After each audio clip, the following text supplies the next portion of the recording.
This Week in Virology, the podcast about viruses, the kind that make you sick.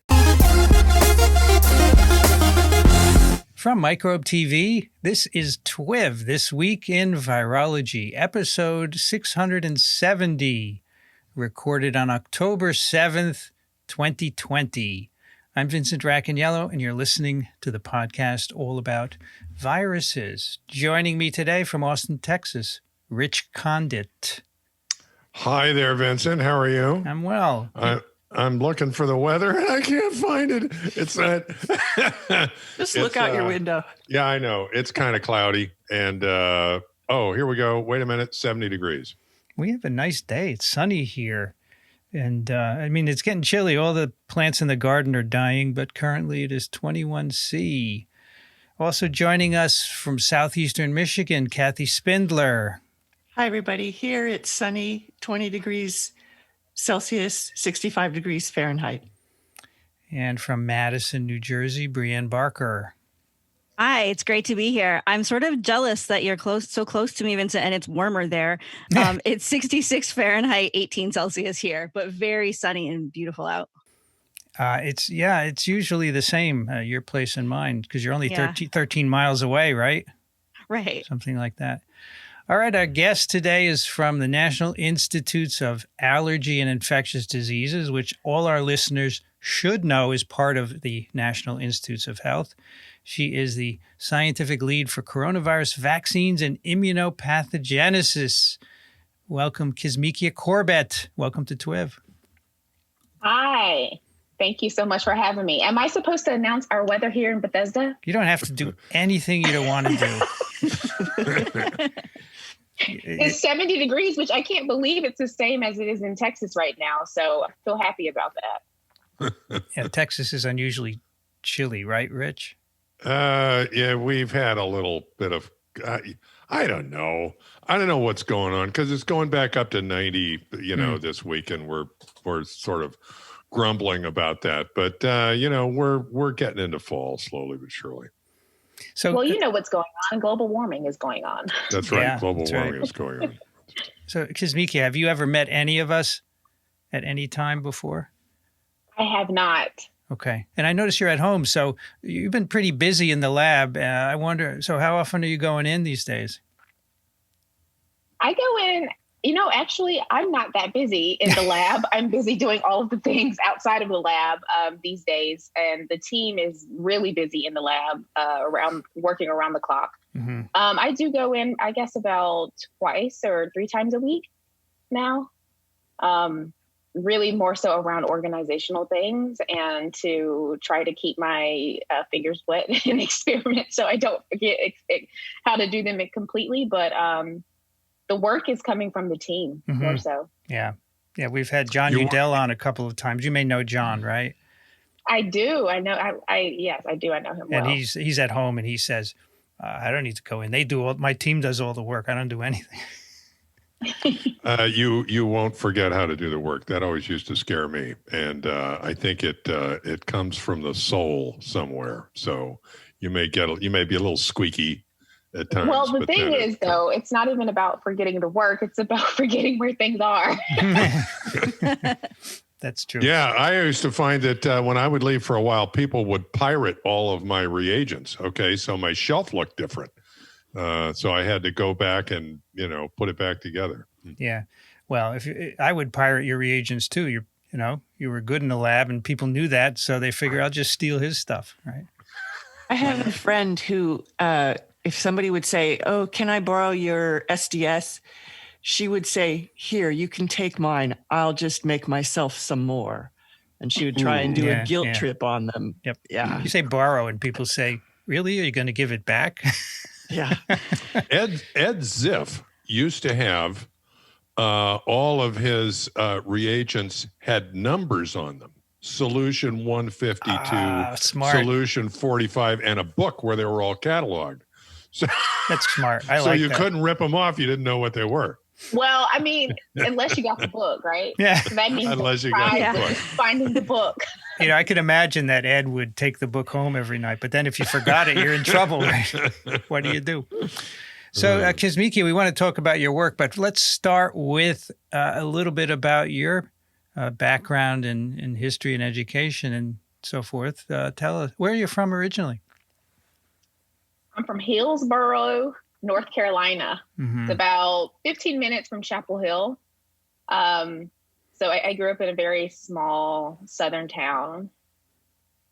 And I went to high school there, and then I've been between North Carolina and Maryland for the entirety of my career. So I went to undergrad in Maryland at the UMBC in Baltimore County, and then back to UNC, and now I'm back here.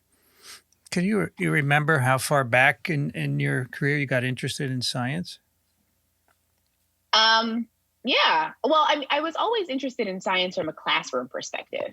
So even as far as elementary school, I was competing in like regional and state science fairs. Actually, never won the state. I had to go back and check that. Never won the state, but I was always competing in science fairs, even from as far as elementary school. And I love science from the classroom perspective. But hardcore science, I got interested when I was 16.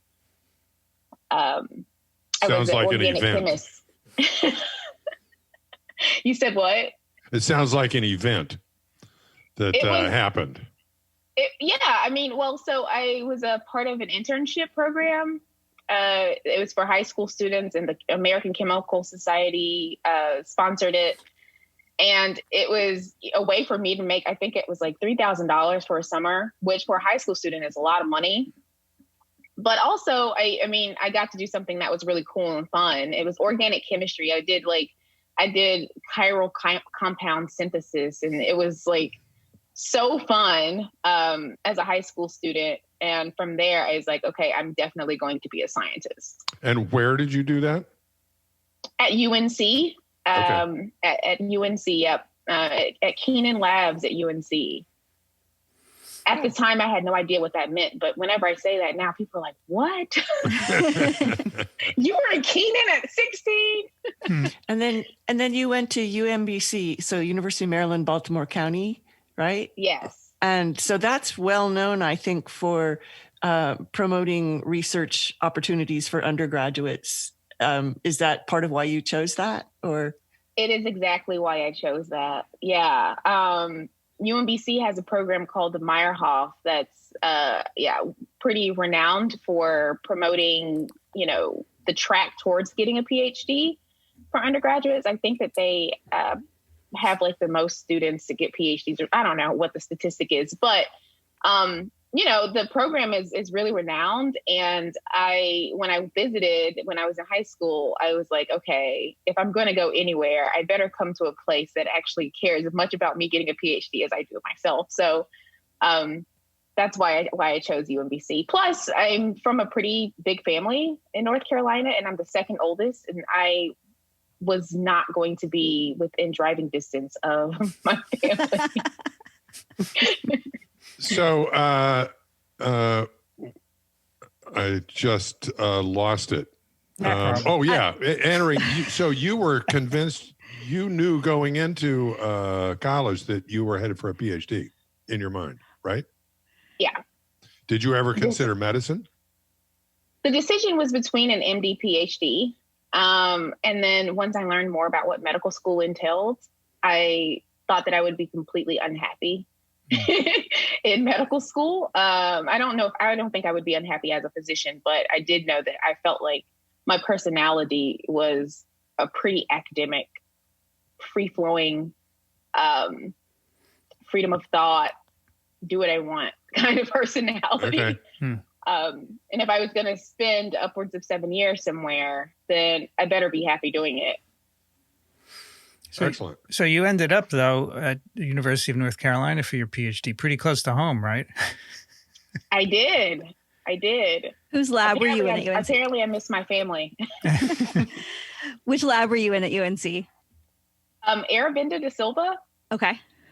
Yeah. So I study flaviviruses in graduate school.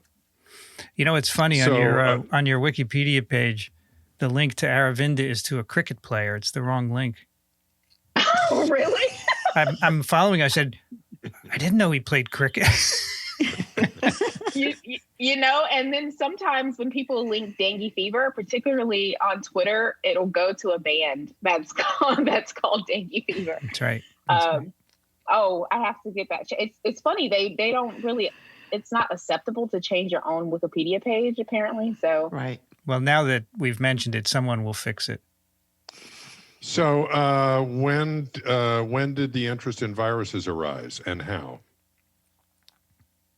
oh man, that's kind of a mixture of, I guess, just fate and experiences. I did everything from, organic chemistry when I was 16 to pain sensory when I was in undergrad, bacteriology. I double majored in sociology, so I did actually have a sociology research project as well.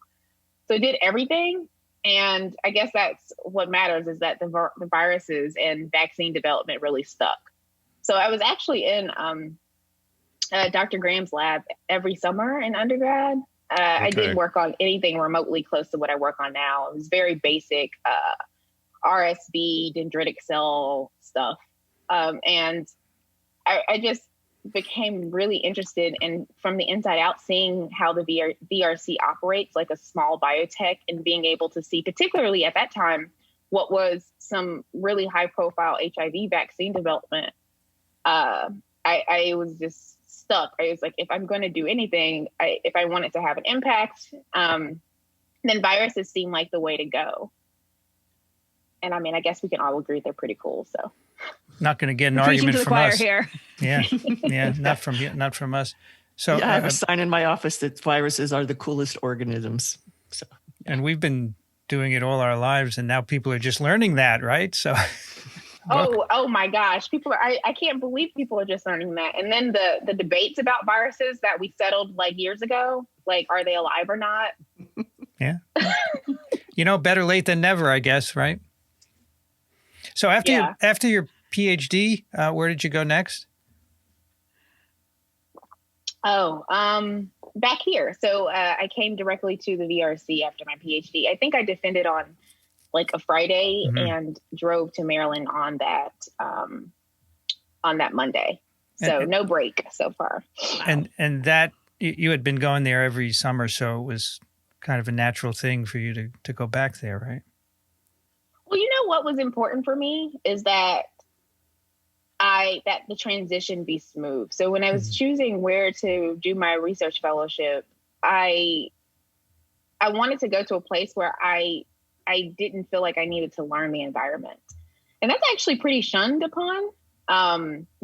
People say, oh, well, she's been between UNC and Maryland like this entire time. But there is something to be said about being comfortable where you are, and knowing that you'll be loved at the place that you go, and kind of all of these things. And I just was at this point in my life where I was just not ready to learn a completely different system. I really wanted to hit the ground running because I heard all of the horror stories about people doing, 2 or 3 postdocs before getting a faculty position. And yeah, I mean, my interview experience at the VRC was so good. I couldn't turn it down. Yeah, we used to have this debate all the time about whether, you ought to go to multiple institutions or stay where you are and all that kind of stuff. And in the end, I think it's really a personal decision, and there's no right or wrong. And I really appreciate your idea of going someplace where you're comfortable. That makes sense to me. Yeah, that's actually my dad's idea. Makes sense. When he dropped me off at undergrad, he said, if you're not comfortable, come home. Like, your brain can't work if you're not comfortable. So wow, what a nice send off. That's great. Yeah. That debate actually is there's several of these kind of career trajectory debates that I feel like I've rebelled against, or these theories that I feel like I've rebelled against in my trajectory. I mean, I do think it's important to do, a variety of projects, and not to kind of stay in the same bubble of expertise. But going back, places are so big now. Research is so collaborative. It's far different than what my boss's experience, for example. So that leads into some discussion of you did work on respiratory syncytial virus. You mentioned earlier, and I don't know if you're continuing any of that now, but tell us a little about the various ways you got into the viruses that you've worked on. Well, RSV, I worked on RSV in undergrad because Dr. Graham's lab was largely working on RSV at the time. And it was just how I fit into the lab. And then dengue, I got into that because I chose Aravinda's lab amongst my rotations.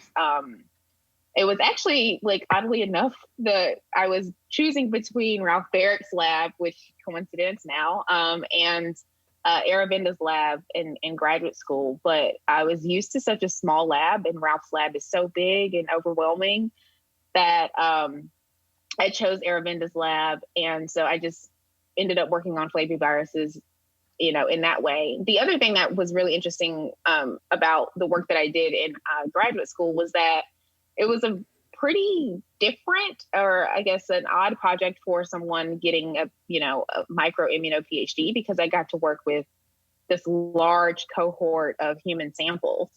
And so it kind of had this translational slant to it. And that was cool to me. And then coronaviruses, how I got into coronaviruses is almost a little selfishly, to be honest. So the VRC has, it's large in HIV and influenza. And I did have an influenza project as well, because it's really kind of the butter to the bread that comes out of the VRC. And so I wanted to have a project that had some guaranteed fruit at the end. But coronaviruses, at the time was a largely understudied field, particularly from a viral immunology standpoint. And the VRC had this bubbling coronavirus vaccine work that, was sort of in the backdrop, and there wasn't much pressure, but it would be nice to continue the work. And so from my perspective, it was a way for me to really have a solid niche. And I was familiar with so many coronavirus OGs, as I call them, like Ralph Barrick, et cetera, that I knew that the field would be friendly. And so that was also very important to me. And so I chose coronaviruses because I was like, okay, there's this niche for viral immunology here. I can, really use it as a career platform. And if I'm going to be anywhere where there's where there's the opportunity to take anything into the clinic, I'm at the VRC, so I might as well take the risk. And it just so happened that it worked out. So that's fantastic. Corona work was starting with MERS, or starting even before that? Right. They started with SARS, actually. There was a SARS vaccine out of the VRC that was a DNA platform. It went into phase 1 clinical trial. It wasn't necessarily that great, but for a proof of concept, particularly around at that time for DNA platform, which was really what it was. And then when the MERS epidemic started, they also did a series of DNA platforms as well for Spike. And I think once I got there, they were kind of wrapping up some of that work and publishing some of that work. And it was interesting because at that time, the structure for coronavirus spikes were just unknown. So there hadn't been a structure for a spike protein solved yet. And so the relationship with Jason McClellan, and I had this interest in kind of the endemic coronaviruses, just kind of based on the work that I did in graduate school with asymptomatic dengue work. And so it just all kind of flowed and worked together to produce this thing at the end, I guess. So am I correct that the first coronavirus spike protein structure was MERS? The the first coronavirus spike protein structure, I actually believe David Vieser beat us. Hi, David. I like David. It's got, we spent like several years like publishing back and forth, but I believe it was MHB. Okay. And I think in the actual print version of the Nature article was the MHB structure and then our HKU1 spike structure. Okay. Sorry, when you were working on RSV and dengue, was that also kind of viral immunology work? And was that also related to vaccines? And so how is that related to the viral immunology stuff you're doing now with coronaviruses? Well, I think that it would behoove most virologists to say that their work is related to something translational. So I guess I probably developed that skill earlier than later. So I guess the first line of my grant would say yes. Then, but that work was especially for RSV was far more basic. It was, dendritic cell, more RSV pathogenesis, and really basic viral immunology. And then the work that we did in Aravinda's lab did have a translational slant, I will say. So there's this large cohort of samples from kids who'd had dengue infection in Sri Lanka. And there was also records of their clinical outcomes. So we wanted to look at their immune responses correlated to their clinical outcomes. And I guess at the time it was really, understanding what would be a protective immune response versus one that might be pathogenic, for example, with ADE was important. And so that's how that work that's how that work began. So it did have a vaccine slant, but not with a product at the end of it. And to be honest, I was warned by Dr. Graham when I first got to the VRC that there probably would not be a coronavirus product at the end of the tunnel, which is, not true now, but the thought is that, the MERS epidemic was dying down. We might work on understanding vaccine-induced immunity, but putting a product into phase 1 probably would be not likely, especially not in the 5 or 6 years that I plan to spend there. So I was okay with that. It allowed for a sort of under the radar project that didn't have any real pressure to produce at least from a vaccine product standpoint. What an irony! Yeah. What year was that? I got there in 2014. Yeah, October 2014. So it's almost been 6 years, and the plan was actually to leave before now, before this pandemic. But here we are. So let me go, man. Go. I haven't gone yet. Now I know how Kathy feels. The 2016 structure you did of spike with McClellan, HKU1, it's a pre-fusion spike, right? So I want to know when did this idea of a pre-fusion spike being important as, say, an immunogen arise? It's been around for some time. I think that the real proof of principle around that idea arose out of the body of work that Jason McClellan and Dr. Graham did with RSVF. So really, stabilizing the F protein, its pre-fusion conformation, and then strategically mapping the epitopes on the F protein. I think that there's like an antibody that binds to every single surface of the F protein now, and showing that the really potent neutralization sensitive epitopes are occluded in the post-fusion form of the protein. And then further showing that from, samples taken from the FIRSV trial from I think it's like the 60s or something, that those samples, the reason why there wasn't really potent antibody responses is because that FIRSV was mostly in its post-fusion conformation. And so I think that the proof of principle kind of came out of RSV. And it's been, I guess, a wild ride for structure-based vaccine development since then. We're really learning so much. Actually, that HKU1 structure was somewhat serendipitous in that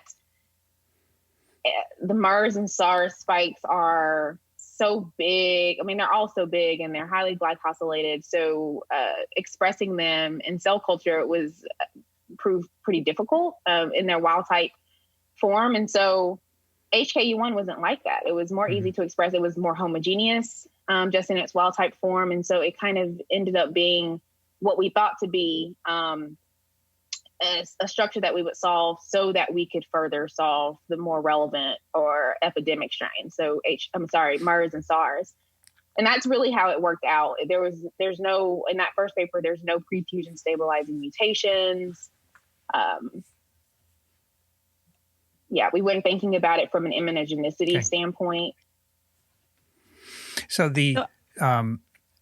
obviously, the mRNA vaccine that you've collaborated with Moderna on is based on a pre-fusion form. And I wanted to know when in the year, so take yourself back to December, January, when in the year did you guys say, we got to do this? How did that come about? I'm really curious. Well, that decision came about above my pay grade. I don't think I could ever say we got to do this and then at risk, a company saying, yep, we'll spend millions of dollars on a GMP grade material. But I was in the conversations. And so it was, early January, as soon as we got back from the holidays, the conversations began. We'd been working together really academically for so long that it seemed like the perfect fit for this prototype pathogen approach for pandemic preparedness, and to my understanding, some of the work that comes out of the VRC and Moderna's collaboration around Nipah was going to be the proof of concept in that area. But here we are bubbling on the onset of a pandemic. And we also, knew so much about the pre-fusion MERS spike being expressed by mRNA and what that immunogenicity looked like in animal models. And it was like, why not? So and then it turned into an actual thing where it's in phase 3 clinical trial and hopefully on the way to licensure, et cetera. So it's just been a very wild ride, this entire thing. So you mentioned that the VRC had a lot of experience before with DNA vaccines. What was the decision to go with an mRNA-based vaccine instead of a DNA vaccine?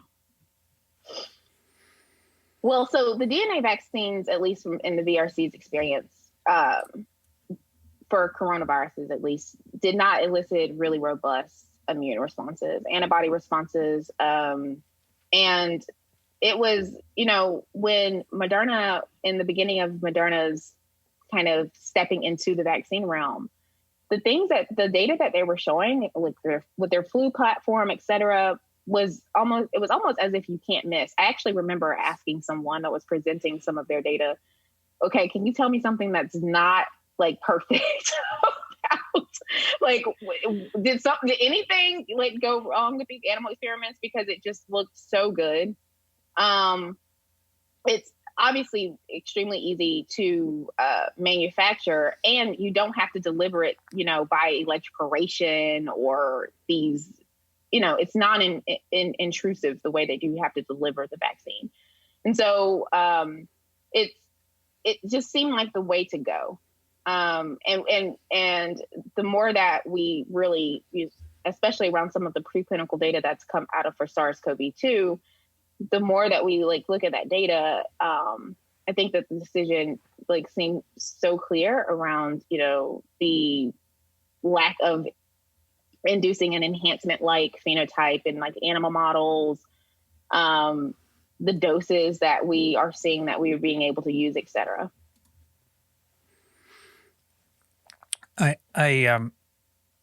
So you mentioned Nipah. Was Moderna going to do a Nipah mRNA-based vaccine as well? Is that right? So there's collaborations with Moderna around several vaccines with the VRC. So that Nipah, goes back a ways then, the Moderna VRC collaboration. Yeah, it goes back. Okay. Yeah, because to us, and, that's one of the other real if I step away from what's happening right now and I reflect on how things happened on, I think it was like January 13th, whatever the Monday was or Tuesday was after the sequences came out, is that, we had all of these long-standing collaborations with, whether it be Moderna or coronavirus pro labs like Mark Dennison's lab and Ralph Baird's lab. And the meetings were just coincidentally that week. And so it really kind of fit into the planning process for what was going to be coming over the next, what's now a year, but for us at that time was what we were thinking for the next several months. And so, yeah, I don't think that any of this would have been possible if there weren't some level of long-lasting collaboration, and then just also collaborations that you trust, right? So that matters too. Yeah.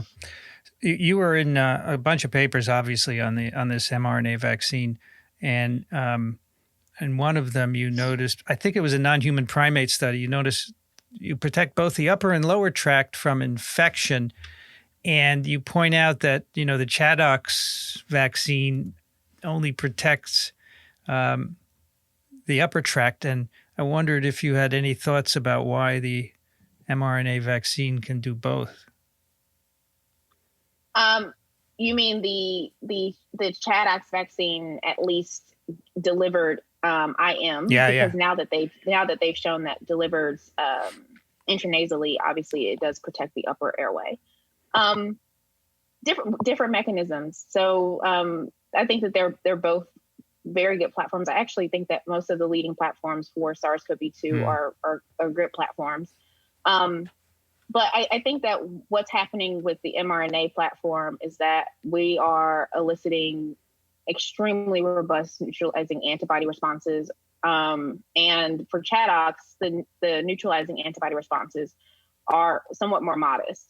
And more likely that there's more of a reliance on T cells in that type of platform, albeit T cells are also a very good and could be potentially a good correlate of protection. But in this case, for the type of response that you need to protect an animal against, we were using, I think, close to 10 to the 6 PFU delivered into the nose and the trachea. The types of antibodies that we elicit, really robust neutralizing antibodies, are what you need. We haven't really pinned down a correlate of protection for the mRNA vaccine yet, but as we allude to in the discussion of that paper that you mentioned, we do think it's probably antibodies. Have you looked at antibodies in the respiratory tract and IgA in addition to serum antibodies? No. So we didn't look at IgA. We did look at some IgG responses in the bowel. And we saw a little bit of IgG responses in the bowel, but we didn't really look extremely closely into what is considered to be the classical mucosal antibody responses. So one of the things that we think about is whether a vaccine is going to protect against disease or whether it's going to be totally sterilizing and not allow a person to shed infectious virus. And so in the New England Journal article about the mRNA vaccine, you look at subgenomic RNA in the nasal tissues. And to me, it would be really cool if you could somehow also be looking for whether there's infectious virus there, because you clearly see a drop in the RNAs after the vaccination. But I don't know. I mean, I know that doing that live virus work is that much more involved and so forth. But is there any possibility of doing that or? Yeah. So quantifying the amount of virus in the nose and, also shedding from the lung, et cetera. Like we did that actually in the supplement. The PCR, I'm sorry, not the PCR, but the FRNT assays were not that great, honestly. And so we did it and have more conclusive evidence from the mouse studies that we did with Ralph Barrick's lab. So in that paper, we immunized mice with mRNA 1273, and we did titer the amount of virus that's in the nasal turbinates and also in the lung, and showed that there was essentially no virus in the nasal turbinates and the lung, I think out of like 7 out of the 8 animals that we tested. So we didn't really show that conclusively with the NHP study, but with the mouse study we did. Okay. But I mean, I agree. So that's why we were very close and conscious about the type of language that we use regarding limiting rather than protection. But, sterilizing immunity is like, that is, it's a very difficult feat to get with these types of vaccines for respiratory pathogens in general. Right. Another thing we talk about a lot on TWiV is the durability of the response. I don't know if you've looked at that. I know you sacrifice animals, so you can't address that. But I wonder if you plan to do that, because obviously that's an important issue. How long will immunity last? It's great when you challenge them a couple of weeks after vaccination, but how long will that last? And as you know from being interested in common cold coronas, that's an issue, right? Absolutely. Yeah. So we definitely are interested in durability. I think that everyone's interested in durability. Durability and some of like the T cell questions are some of the overarching questions across the field, I think. But we've started the studies, but they take time because they're durability studies. Yeah, sure. The thing that we start to come out of the phase 1 is some of the immune assessments in people, at least, because I guess that's one of the good things about having started the phase 1 in March, is that we'll start to see, how antibody and T cell responses wane. We're all very anxious to see how long these responses last. Yeah. And, if the threshold for protection is as modest as it looks like it might be from the literature standpoint, then I think we might be okay. But we'll see. Yeah, I think it's important. One more quick thing, Rich. Yeah. It's important that people recognize that the phase 1 and the 2 are still ongoing, right? They're still collecting data, as you say, and we can see, hopefully, I'd be really interested to see what happens. Rich, go ahead. So on the same durability theme, I'm interested to talk to someone who's thought about both RSV or had experience with both RSV and coronaviruses. Now, this comes from a naive perspective, but if I understand it correctly, with both RSV and at least the endemic human coronaviruses and possibly SARS-CoV-2, there is this issue of waning immunity and reinfection. And I'm wondering if there's a mechanistic commonality there. I'm also wondering about the status of RSV vaccines and whether that informs anything about what we can expect from the coronavirus vaccines. So the status of the RSV vaccine, at least the phase 1 that we ran at the VRC, well, I wasn't involved, but they ran at the VRC.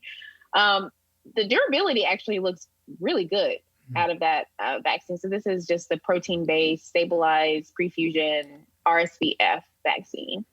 One of the things that is very clear about RSV that we are starting to get understanding about in regards to coronavirus, but less so, is that, there are on a virion, for an RSV virion, there are far more post-fusion, I was going to say spikes, but fusion proteins on the surface than you would think.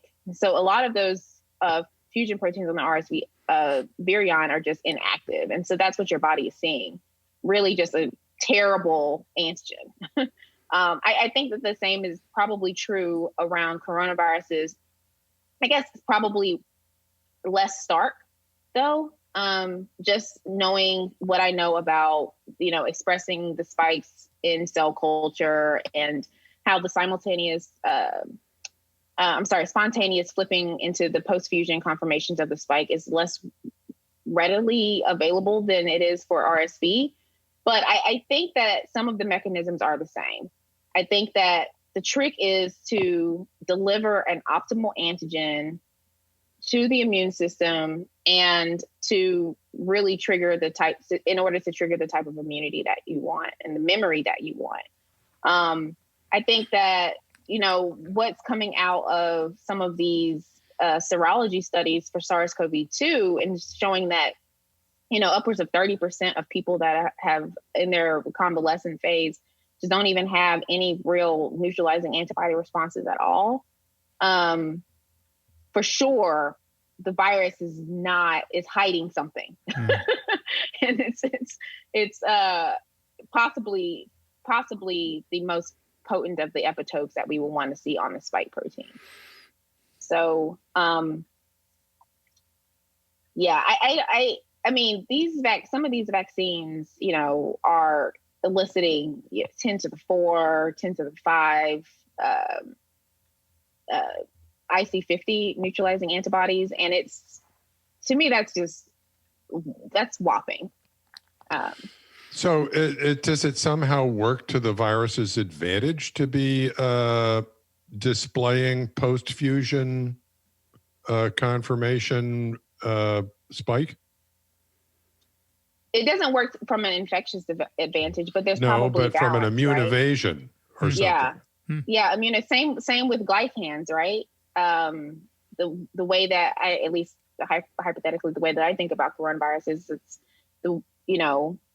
hiding behind this glycan cloud the spike is doing. And so it's immune evasion, but still there's enough prefusion and accessibility to the receptor binding domain, et cetera, that you still have infection and pretty robust infection, especially in the case of SARS-CoV-2.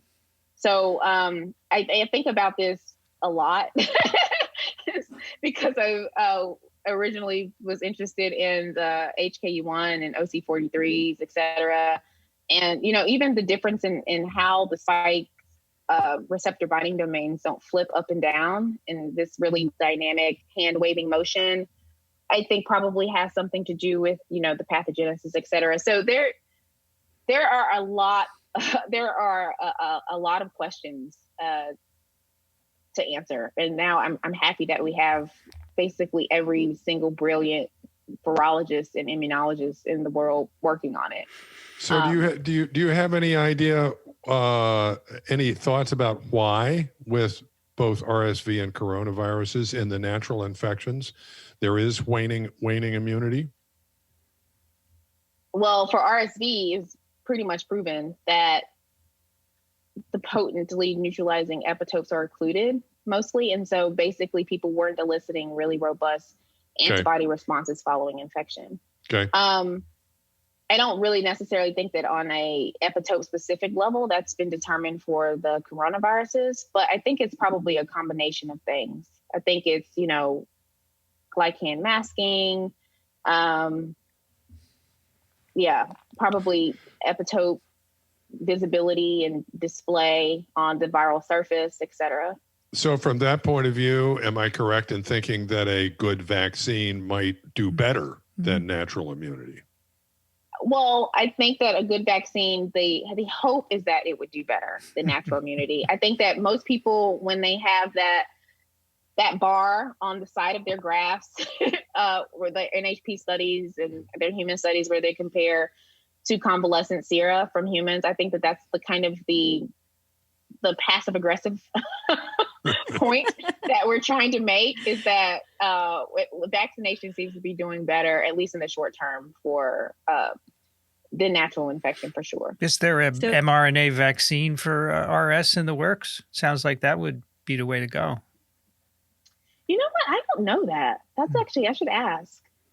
I would assume. I would assume so. It's my understanding that Glaxo's platform is probably the most far along in clinical development. What's that? I think it's just protein. Okay. Yeah. Don't quote me on that, though. So you mentioned some differences in structures of the spike with HKU1 and some of the other coronaviruses in terms of pre versus post fusion compared to SARS-CoV-2. Do you think that would make it difficult to make a sort of universal or broad coronavirus vaccine, or do you think there are enough commonalities that that's something that we can work towards? Full disclosure. I'm presenting, I'm giving a talk after this. So like literally how many viewers do you guys have or listeners do you guys have a week? I would be giving my aims away to the world. I think that there's a lot more as far as universal coronavirus vaccine development is concerned. I think that there is a lot more that we would have to do to successfully have the way that the flu field thinks about universal, right? So to successfully have a universal coronavirus vaccine, and it's definitely going to be a combination of next generation antigen design and probably even some very novel antigen display, whether it be nanoparticle, et cetera. I wanted to ask you if you thought that the way these mRNA vaccines are constructed is an adjuvant in itself. We just did a paper from Rafi Ahmed's showing that unadjuvanted flu vaccines, the memory goes away in a year. So the way these nanoparticles are constructed, is there adjuvant properties in that? Yeah, I mean, that's part of the idea, actually. A lot of, I believe it's Drew Wiseman's work, shown that these modified uridines and there's what is considered to be the self-adjuvanting effect, especially around T follicular helper cells. Yeah, I think that is actually the entire idea around mRNA. Okay. It would never happen, given what's going on right now. But I mean, it would be a really cool study to follow, simultaneously the durability of the various vaccine approaches, kind of the same experiment. I think that they all have their pros and they all have their cons. The somewhat good thing about what's happening right now, although it's devastating to be living in this moment, is that short-term immunity actually might be okay, at least until next generation vaccines and et cetera, and until we know more. So, just as an aside, I'm looking at the Moderna site here, and it looks like they've got 2 RSV mRNA vaccines in phase 1 trials and 1 in preclinical studies. So yeah, they're on it. Look at that. It seems to me that someone should make a flu HA mRNA vaccine, right? Pre-fusion. They've had a lot of trouble getting universal flu vaccines, but maybe the mRNA way would be the way to go. Do you think these results are going to stimulate that happening? Having spent most of my research fellowship in universal flu, I think that it probably is universal flu, kind of how I think about universal coronaviruses is far beyond just the platform. And it's really about very strategic and rational antigen design. So some of the approaches that the flu field has taken, I think could prove very fruitful. And I know that some of them are even going into phase 1 clinical trials, et cetera. So, stabilizing the stem and displaying multiple RBDs on nanoparticles, et cetera. Now, you have a paper from last year on influenza HA stem antigen made into a nanoparticle formulation. That's what you're talking about, right? Yeah, that's what I'm alluding to. Okay. something like that. So do you still work on any of that, or is it all coronavirus for you right now? It's all coronavirus for me right now. Mm-hmm. Yeah. I mean, I can't even keep up with the coronavirus work right now. I couldn't even think about, I thought about, wait, what if the coronavirus field gets too cluttered and what would I do next? And I'm like, I can't even think about reading an entire body of literature for another virus right now. So it's all coronaviruses until at least in the foreseeable future. Well, at some point we're going to have a flu pandemic, right? And then all of this is going to shift to influenza. So, and I say, like, jokingly, the next pandemic, I'm going to sit it out. I don't think so. I doubt it. I don't think so. Yeah, I think you're on everybody's list for a while now. You're hooked. So we haven't asked her the spike question. We have this discussion all the time about the fact that virtually all of the vaccines, if not actually all of the vaccines, are just spike. And whether that's an appropriate strategy, whether other antigens might be a good idea. And I'm wondering if you have any thoughts on that. I think other antigens are, particularly as we start to think about universal vaccines, other antigens are a good idea. I think the reason why the spike is chosen in this particular instance is because it's just been proven since SARS and over that's where the neutralizing antibody epitopes are. And that's really what you want, right? For a, monospecific vaccine platform, inducing robust immunity in the middle of a pandemic. So, but I of course, I think that other vaccine antigens might be fruitful as we think about in the long term, universal coronavirus vaccines, or if there happens to be coronavirus that comes up, for example, an alpha coronavirus that, might emerge into humans that might not necessarily have the same ease, so to speak, of inducing, the spike might not have the same ease of inducing immune responses the same way that we see now with SARS-CoV-2. We might have to take some different approaches. But for now, I think we're good. And I think that it's the best approach, particularly the full-length spike, I think is probably the best approach, as opposed to, smaller subunits like the RBD, et cetera. So I also had sort of worried about that, just like Rich kind of alluded to. And I saw some data indicating that spike, perhaps because it's so large, induces a lot of T cell responses as well. And then I was like, oh, it'll be fine.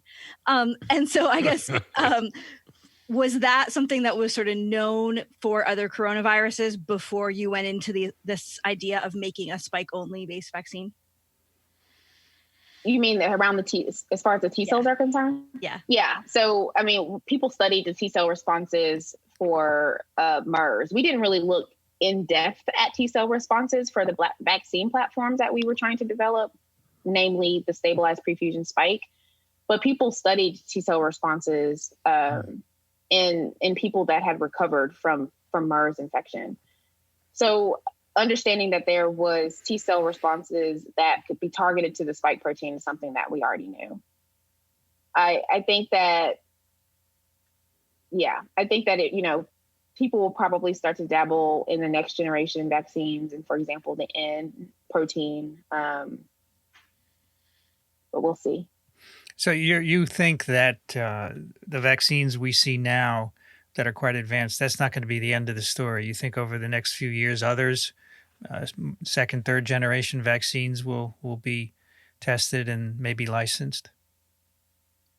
Well, I don't know about licensure, right? So one of the things that has come, at least as a learning experience for me in this, is that licensure is as much of a business decision as it is a scientific decision. So I think that it depends on what the demand is. But I do for sure think that people will investigate, at least through hopefully phase 1 clinical trials, some second and third generation vaccines. Actually, there are people who are claiming that they're even waiting to start to move some of their platforms forward to see what's going to happen following, the current running top 5. I think that for every vaccine field, that's how it's probably going to go. That actually makes a lot of sense if you figure, there are some people who are already way ahead of the curve. Let's learn from them and do ours. Yeah. Will those subsequent vaccines then always be compared against the existing vaccines, sort of the standard of care, do you think, or will they be taken to other venues perhaps where there is under vaccination? So I was going to say, so there's multiple reasons to have second generation or third or fourth next generation vaccines. Distribution is one of them. And targeting different populations, for example. Right now there's, really, we know that we're going to probably target children at some point, but right now the children are not really in the forefront of our thoughts around getting the population vaccinated. So some next generation candidates would, if I were a company, I would be thinking about children. And, so different things like that there's always going to be a gap for next generation vaccines to fill. I'm curious about you. Is your work done, or are you going to keep working on coronavirus vaccines for the foreseeable future? What are your thoughts? Yeah, my work is not done. I plan to continue working on coronaviruses, really the same way that I did before, not necessarily with, vaccines as the end goal, but, doing really basic viral immunology work to inform vaccine development is where my interests lie. And I don't know, that won't stop. I wish I was at a point where I could retire. I will take a nap and then continue. Good show title. Perfect. No, I'm sure you don't want to retire yet. You got a lot of cool stuff to do, right? Yeah, I mean, it's like I'm very excited about like what's in store across the board. And yeah, as you said and alluded to, I mean, the opportunities, even though the pandemic is bad, we know that the opportunities have been amazing, right? You work with all these people these huge collaborations, you can get things done that would be really hard to do otherwise. So it's a unique opportunity too. Yeah, it's an extremely unique opportunity. I mean, I've probably learned more in the last, 7-8 months than I've learned, my entire career. And I think I've probably matured a lot in the last few months as well. I mean, it's an extremely unique opportunity. I'm trying not to take it for granted or complain about it, even though we're all tired and burnt out and all of these things. I mean, it's a blessing to be able to respond in this way. I think it's a lot of luck and just the way that the universe works. Well, we appreciate right place and right time. Yeah, absolutely. There's something to be said about that, right?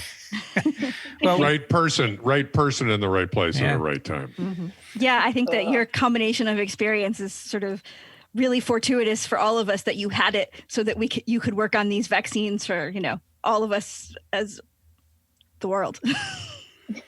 Well, we appreciate your work for sure. We appreciate your coming on to TWiV. Kizzmekia Corbett from the National Institute of Allergy and Infectious Diseases. Thanks for joining us, Kizzmekia. Thank you guys so much for having me. Bye. Thank you. Bye-bye. Thank you. Yeah. It was great to learn all of this. Yes. Well, that was awesome. Yes. Yep. Yeah. She knows about so many of the things we've been asking about. Mm-hmm. That's right. Well, she's been there from, day one. Yeah. Right at the center of it. It's great. I just want to make a comment. A lot of people complain to me that they don't like the sound on some of our guests, and I'm just trying to get guests to talk. I know the last one with the surgeons was hard. One guy sent me an email with just one word in it, and it begins with an S and ends with a Y. And I just think that's nasty. I'm doing my best. Sometimes I can't control what headsets and microphones people have, the environment. I don't know. I think if a surgeon shows up for an hour between cases on his or her iPhone, that's a unique opportunity. And if the sound's bad, what can I do? Well, and I would also say in your defense that in particular with the regular hosts, you make a huge effort to make the sound and the video right. Heck, I've got this mic, the headset, the camera, all stuff you sent me. Okay, just so the show quality is high. I know that it's hard, but if you remember Daniel Griffin in the parking lot, that was pretty bad too. But we worked through it, and you know what? That stuff is all cool. I think it's cool. It's like talking to somebody in the trenches. You can hear the gunfire. Anyway, I'm working. Don't think that I don't care about the sound. I really do. I work hard on it. He definitely cares about the sound, but also about getting cool guests. Yeah. I think this is a great opportunity to get. I mean, I think Zoom has revolutionized interactivity in many ways, including now anyone is saying, yeah, I'll come on Zoom. Before it was like we had Skype, you had to have an account, it was a kind of a rigmarole. It's transparent, easy now. So I think it's great. So you can complain if you don't like what I say or if grumpiness, whatever, but don't complain about the sound of other guests, particularly the ones here, the steady ones I can take care of, but all right, I just needed to say that because I get offended, I want to make a job announcement. Another one, the biological safety program at Columbia has an opening for a biological safety officer in the age of COVID-19. Biological safety professionals have never been more needed, valued, or felt more purpose in their calling. The ideal candidate would be someone with a life sciences degree, bachelor's or higher, and at least 2 years of lab experience, who is hungry to learn about infectious agents and molecular biology. More information and application instructions are available on the Careers at Columbia website. Search the staff job listings for biosafety, and we'll put a link to this posting in the show notes. Show notes are at microbe.tv/TWiV. What a week! Virology Nobel Prizes. Woo-hoo. What a week. How about that? And they're not for coronaviruses. So we can talk about hepatitis C virus. This is what I think is a really cool Nobel because the three recipients did things kind of in sequence that all build to identify hepatitis C virus as the agent of human hepatitis. Did you anticipate this as a Nobel? Totally took me by surprise. Me too. Absolutely. I think the last Nobel, I'm going to be wrong, for a virus discovery was human papillomavirus, right? That could be. Well, you have said that about it being the discovery, and it was really the Nobel was for showing the connection to the cervical cancer. Right, I'm sorry. I'm sorry. I just misspoke. And was that was the same year as the HIV prize, correct? Yeah. The two HIV recipients and the HPV. That's right. And there have been others. There was a hepatitis B virus discovery before that, and so forth. So now and then they do acknowledge virus discovery. So let's talk a little bit about this. Harvey Alter, Michael Houghton, and Charlie Rice making discoveries leading to the identification of a novel virus, hepatitis C virus. And I just want to point out that this virus has been around way before we discovered it, right? We just happened to uncover it. And Charlie has been on TWiV. Of the three, he's the one I know the best. Probably all of us know Charlie. I have never met Houghton or Alter, but Charlie has been on a Zika TWiV some time ago. And every year I used to teach, every other year, he used to run a virology course at Rockefeller, and I used to teach in it, so I saw him then. So let's discuss this a little bit. It's really cool. So transmissible liver disease has been a thing of humans for thousands of years, and they have been known to exist in several forms. One that is transmitted in feces, okay? And that after World War II, that was shown to be caused by a virus, and it was called hepatitis A. And But we then also knew around the same time that there were forms transmitted by blood, not by feces, right? So different pathogenesis in human blood and body fluids. And that virus was identified by Benjamin Blumberg, and it was called hepatitis B virus. And Blumberg got the Nobel Prize for that in 1976. That's a great story. I think we have talked about. Blumberg was looking for genetic differences among populations that would lead to susceptibility. And he stumbled on this antigen, which he called Australia antigen because it was found in an Australia, and that turned out to be a viral antigen, hepatitis B virus. Now, at the same time that Blumberg made that finding, people were getting evidence that there were still some hepatitis that wasn't caused by hepatitis A or hepatitis B. And this is where Harvey Alter steps in. He said, blood from these patients can transmit hepatitis to chimps, but it's not Hep A and it's not Hep B. So he called it non-A, non-B hepatitis. And by the mid-1980s, they could find virus particles in sera from patients. They were smaller than 80 nanometer particles. They were enveloped, but they could never grow them in cell culture. They could never propagate these viruses in cell culture. And so that's Alter's contribution. He showed there's a third kind of hepatitis. And then comes along Michael Houghton, in which I think is one of the most amazing experiments ever done. He's working at a biotech company called Chiron. They took a chimpanzee that was infected with this non-A, non-B, so they can transmit it from people to the chimps. They made a cDNA library from the plasma of this chimpanzee. Take total RNA, convert it to DNA, and then insert it into a vector. They used a lambda expression vector where the inserts would produce a protein. And then they took serum from a patient with non-A, non-B hepatitis, and they used it to screen these lambda plaques. They screened 1 million plaques, and one turned out to be positive. And that contained, is a famous 5-1-1 clone. And I have a picture from our textbook here showing how this was done. It was the one that had the insert from this new agent. They sequenced it, and it's a plus-stranded RNA virus, and it turns out to be a novel member of the flavivirus family. So that was Houghton's contribution. But nobody, even though they got what seemed like was the whole genome, nobody could grow this in cell culture. And so this is then what Charlie Rice did. He produced clones from many different patients, and he made RNA and stuck them into the livers of chimpanzees. In one experiment in this science paper, he took, I think, 34 different cDNA clones of the viral genome, made transcripts, and mixed them all together and put them into chimpanzees, and nothing happened. So he said, whoa, something's wrong here. There must be mistakes. And so he then started sequencing all these genomes, and he kind of constructed a consensus of what he thought was the right sequence. He made sure the ends were right.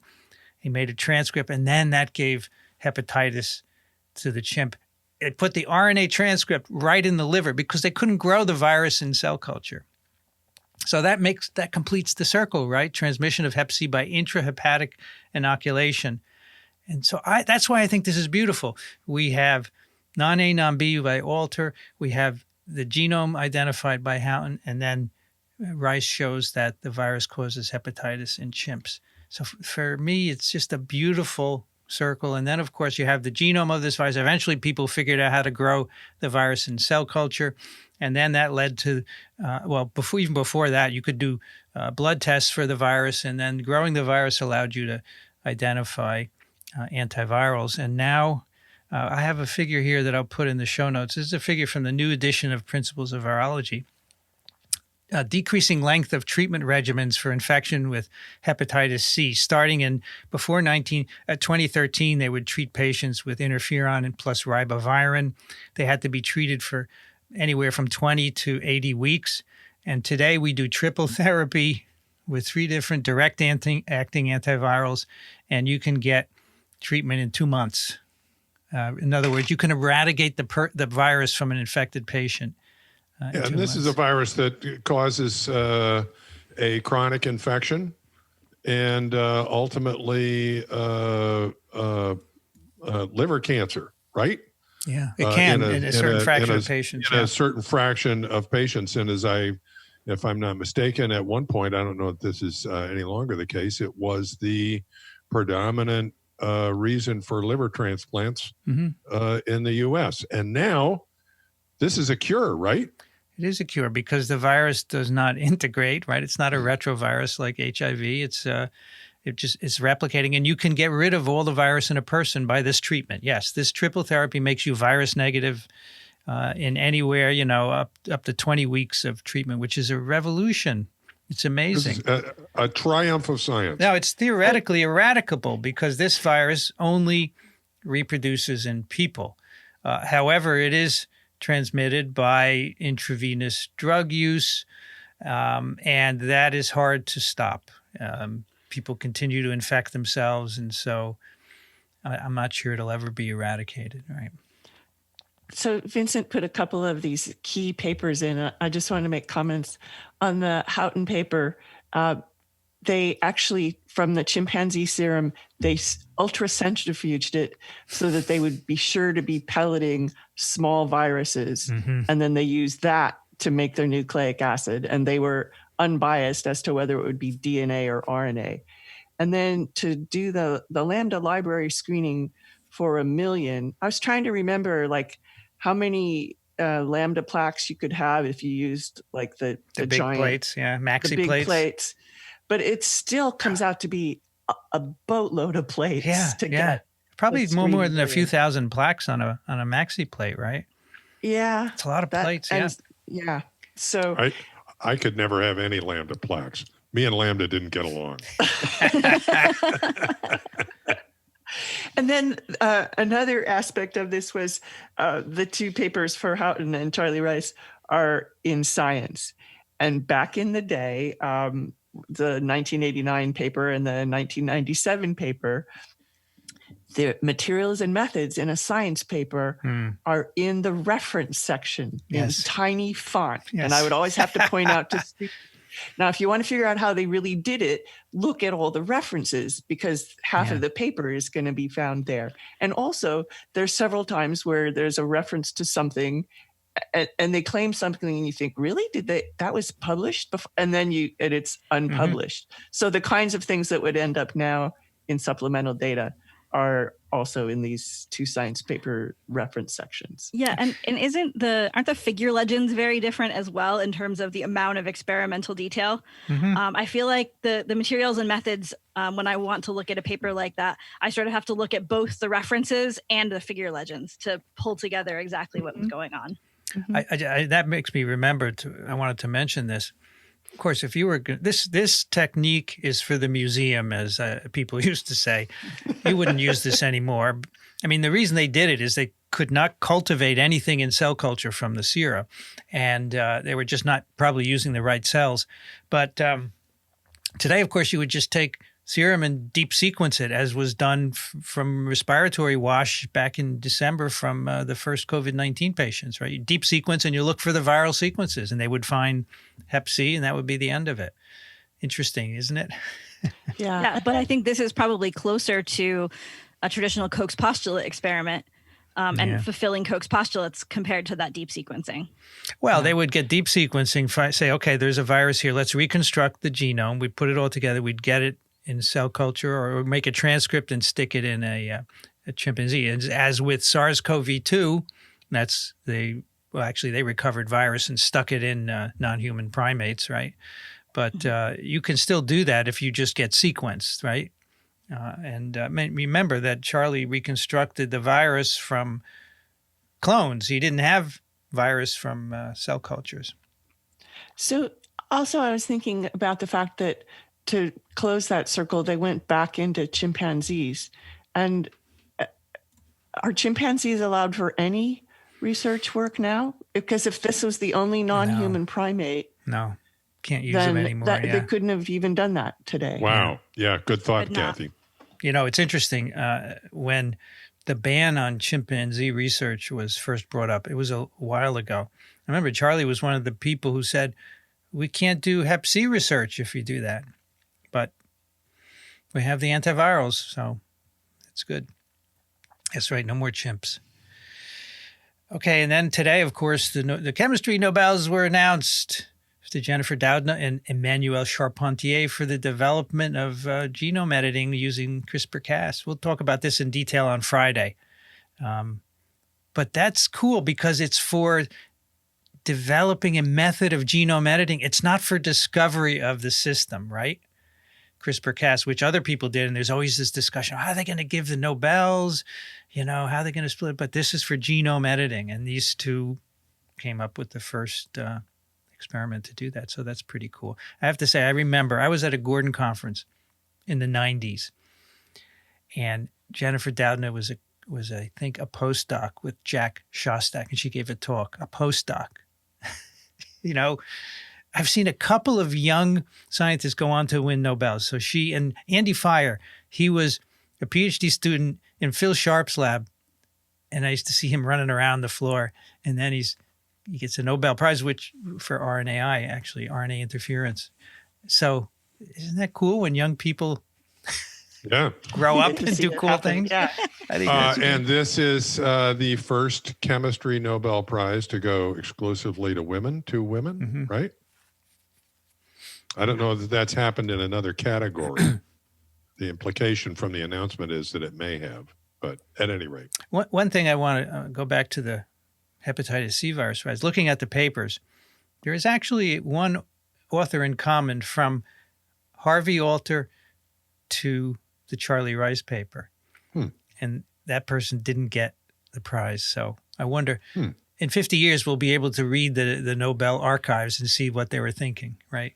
Because they're secret for 50 years.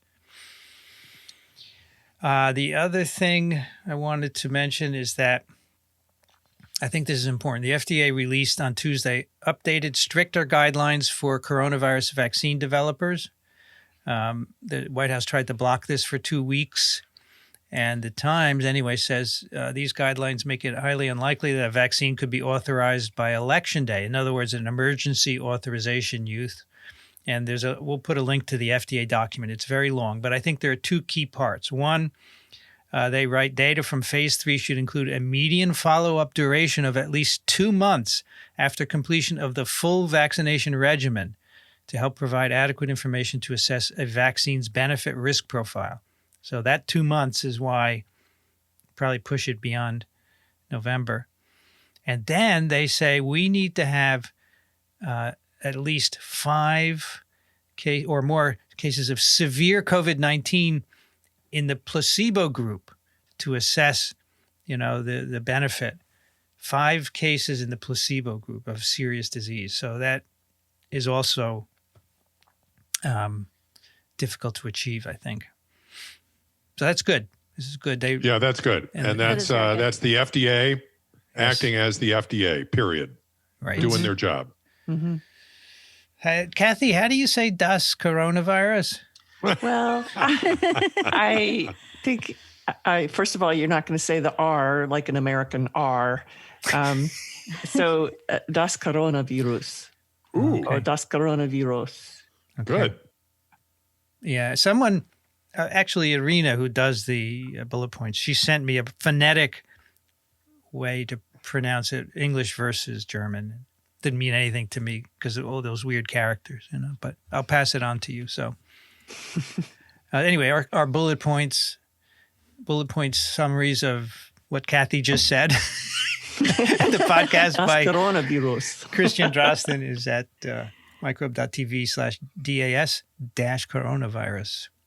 And you had some thoughts about Tony Schounts, Kathy Spindler. Sure. So I remember Brianne saying that she was going to send him questions, and I said, "Oh, I am too," because we looked at in our background reading his paper about the bat influenza virus, and so I wanted to know a little bit more about that. And so I first commented him that my takeaway from that discussion was that bats are different, maybe not special, and that maybe we ought to be more concerned about rodents as reservoirs for some of these viruses and maybe the next emerging viruses. So I asked him kind of what does he think about at night, and he wrote back and said, I think rodents and bats are equally important. I don't worry too much about the bat influenza viruses. At this point, they don't seem like much of a threat. And because of their inability to reassort with conventional influenza viruses, it suggests that shift won't be an issue. I suspect after our R01 is done, we may not go back to that because they don't look like a threat to humans. And then he said, it's always tough to guess what might be the next one. If I had to bet, it would be an influenza virus or most likely an RNA virus of some kind. Climate change plus human encroachment on wildlife habitats will drive spillover. If it occurs in highly mobile societies, then that could lead to the next pandemic. One thing about these bat viruses is that they often seem to efficiently transmit person to person. Hantaviruses, parentheses from rodents, don't, but arenaviruses seem to be better at it. So better at human to human transmission. And then because he and Rich talked about the Rocky Mountain Virology Conference, I decided to go to it by Zoom. And it was really a lot of fun because they had after hours Zoom room chats. It was kind of like, sitting after a session and talking to people. But they had a special a panel discussion about the meeting's history because this was the 20th anniversary of its starting. And they had earlier in the day, David Quammen as a guest speaker. And so he's the author of Spillover and he's from Montana and he was already connected to Charlie Kalischer. Anyway, David Quammen's talked about really how to communicate science to non-scientists. And basically it was talk about people and tell a story. And Tony had told us about how he ended up being on that article about bats and as a source of a reservoir of viruses. And David Quammen told the same story as Charlie Kalischer had told it to him. So it was fun to hear that again from another viewpoint. And evidently that discussion and persuasion happened at one of those Rocky Mountain meetings. So David Quammen's been on TWiV and TWiVo, and both times he said that, to write about people who do the science. Yep, I think that's good. Yeah, I think the next one will be influenza. The last pandemic was 2009, right? 11 years. So that would be a good bet. But where it's going to come from, we don't know. Let's hope we learn a thing or two from this one. Well, with the flu pandemics, they have a vaccine platform. They take the new virus and they plug it into that, and within a few months you have. But those vaccines aren't so great. That's the problem. If this mRNA vaccine actually turns out to be really good, I could see it being repurposed for a lot of other vaccines, right? We'll see. But as Kizzmekia said, the universal thing is going to take more than just making a HA mRNA. I had a look at that paper that you stuff. Posted of her as the universal vaccine. It's really high-end stuff. It's good stuff. The engineering to make an appropriate antigen is amazing.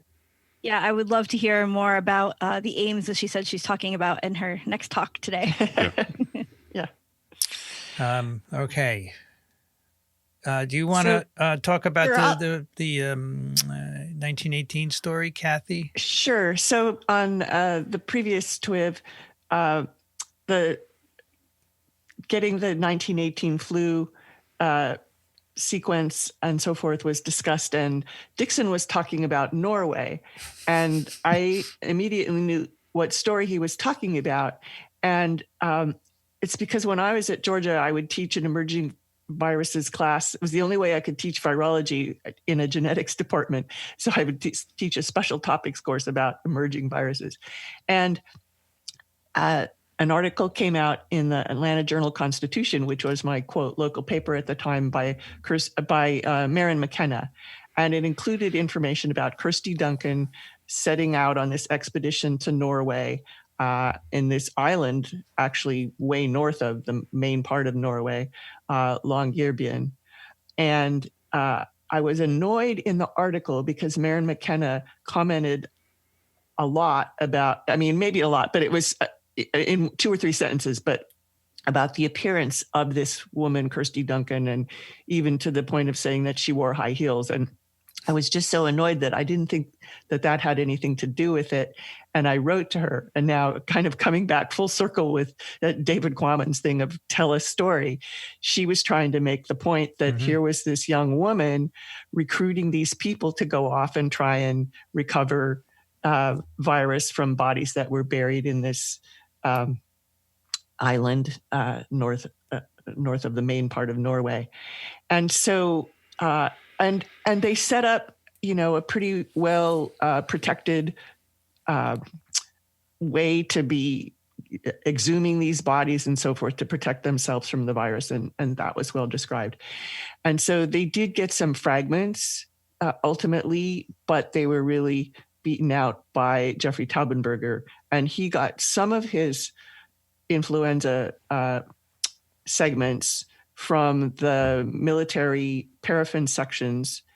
And then John Holton had been this guy who'd gone to Alaska years before and tried to get flu sequences and failed. But when he heard what Jeffrey Taubenberger was doing, he connected back with him and said, I still have those connections in Alaska. I can help you and we can get sequences. And so they got sequences from this female body. She was quite obese and they nicknamed her Lucy. And that's how they got the rest of the sequences that are in the Taubenberger 1918 science story. But Norway did figure into it, the idea that bodies could be preserved up in the cold there as well. Wow, Dixon was right. Mm-hmm. I didn't immediately say, no, you're wrong, notice, because I figured there's a possibility that I missed something. Right. And had I been on, I could have jumped in and said all this, but I felt like I wanted to, because it's a pretty cool story. It's very cool. Yeah. I like the comment here that Kirsty Duncan became Canada's first science minister. Yes. That's really great as well. Yeah. I just think you could use this to get other viruses as well, right? I mean, it's only been done extensively for influenza 1918, but I would think that you could do deep sequencing and see what else is in there. It would be interesting to know. Mm-hmm. Like someone last time said, maybe this spillover of the OC 43 corona happened around the same time. You could maybe look at in these specimens for coronavirus sequences, right? Yeah, taking advantage of the increases in technology or the improvements in technology since, 1997, 2000, when some of the sequencing was done, I bet we could get a lot more information. All right, let's do a couple of emails here. Rich, can you take that first one, please? Sure. Michelle writes, I am a veterinarian in Montana, and this is my second request to you to have a veterinary infectious disease or other veterinary expert on the podcast. I don't know that actually Shantz doesn't really count. He's not a vet, right? Talked about animals, but so all right. I got feelers out. Still in okay, good. We're still in arrears here. Mostly it's because I still think veterinarians are very interesting people. More recently, it is because the reports of spread of SARS-CoV-2 to animals, and possibly from animals in the case of mink. What did I say? Oh, to animals and possibly from animals in the case of mink are mounting, and we can learn more by evaluating how animals are affected. This pandemic is a perfect example of the importance of the One Health approach, which incorporates both veterinary science and human medicine together. One Health strives to unite human medicine with veterinary medicine in an effort to advance both fields, particularly where zoonotic diseases are concerned. In cats, there was an effort in the past to vaccinate against feline infectious peritonitis, FIP, causing coronavirus. And some studies suggest that this resulted in antibody-enhanced disease, with more cats developing FIP after vaccination. For this reason, I'm hesitant to volunteer for a SARS-CoV-2 vaccine trial, and will wait to see what the outcome is for COVID-19 patients. Do any of you have this same concern? We will come back to that. I would also be interested to know what you think of this. It's a cool program.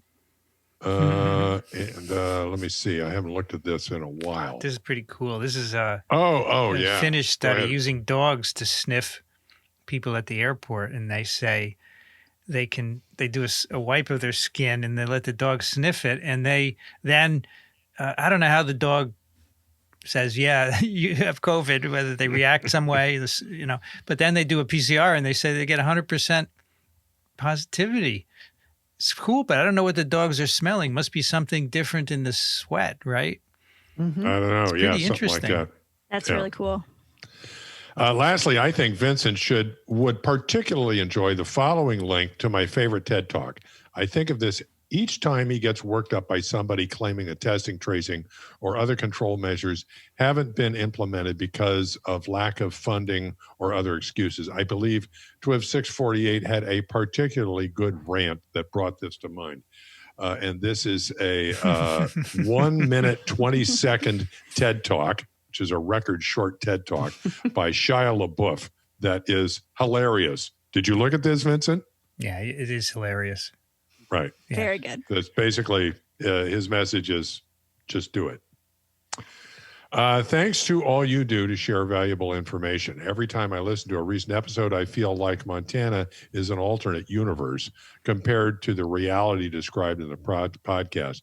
Being in Montana, we've been fortunate to be less affected by SARS-CoV-2 than in most other places in the U.S. However, this has its own drawback in that now more people think the pandemic is either a hoax or the risk has been overblown. This is especially true because most people here don't know an individual firsthand that's been negatively affected, other than economically. People are being less vigilant, with fewer wearing masks and more participating in high-risk activities.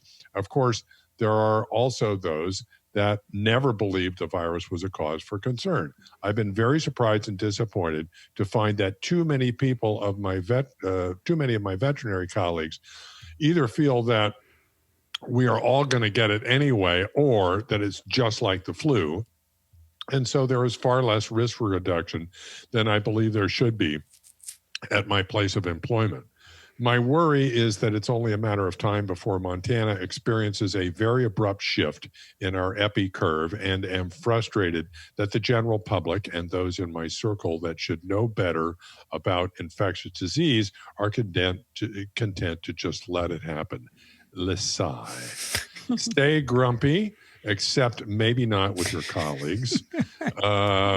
I really appreciated Vincent's recent apology to Dixon and felt it was warranted. Maybe the new tagline should be, just do it.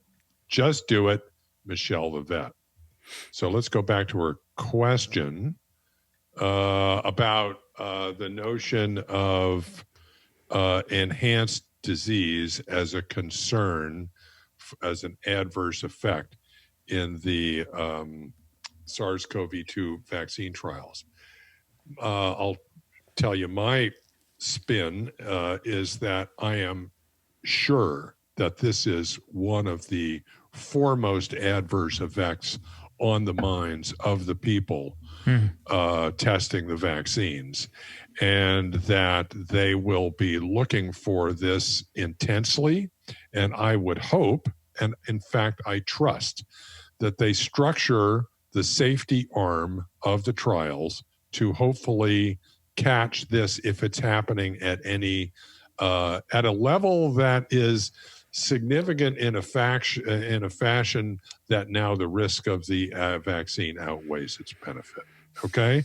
And so, it's a concern. My guess is that it's a theoretical concern. There's no evidence with SARS-CoV-2, as far as I know, that it's a real concern. And my guess is that people have their eyes on this, and I trust them to make the right decision. So from that point of view, it does not really affect my own personal decision as to whether or not I take the vaccine. There have been just a handful of reinfections, right, with SARS-CoV-2. So it's not really possible to judge from that small number. But yes, I agree that the vaccine trials have to be designed to pick this up, and I think they are. So it's all we can say at this point. Actually, Barney Graham has written extensively about that in various articles. I want to comment on the thing about people saying it's just like the flu. I think back to maybe February or so when we didn't know much about it, and the number of deaths was not very high. And we were saying, well, so far this doesn't look like it's going to be anything worse than the flu, which can result in 3,000 to 80,000 deaths in an ordinary seasonal flu year. And so with time, we have come to change our thinking on that this is not just like the flu, and the number of sequelae and the phases that Daniel's told us about. And as more and more people have gotten infected, all the different organ systems that have gotten involved. And so where does information like that come from now? Well, one of the tweets that was just deleted and a Facebook posting that was blocked from President Trump was saying something to the effect that COVID-19 is less lethal than the flu. So we had the right messages coming down from leadership. Maybe some of those misunderstandings would be lessened. Yeah, I think that the point you make is particularly important for people to think about in terms of the sequelae. People look at this as either you die or you have the sniffles. And there are a lot of other really negative outcomes out there.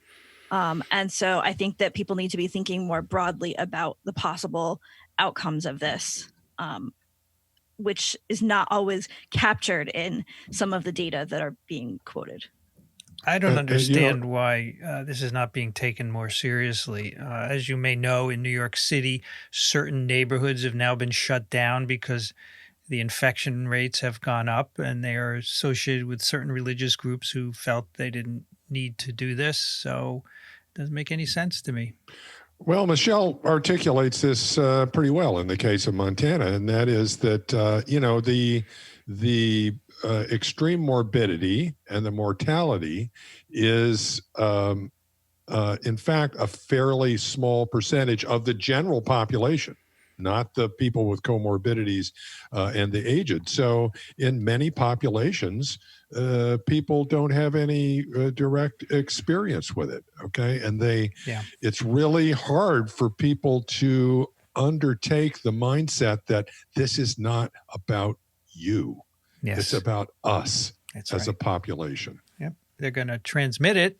This is what bothers me the most. I see kind of younger people without masks walking around.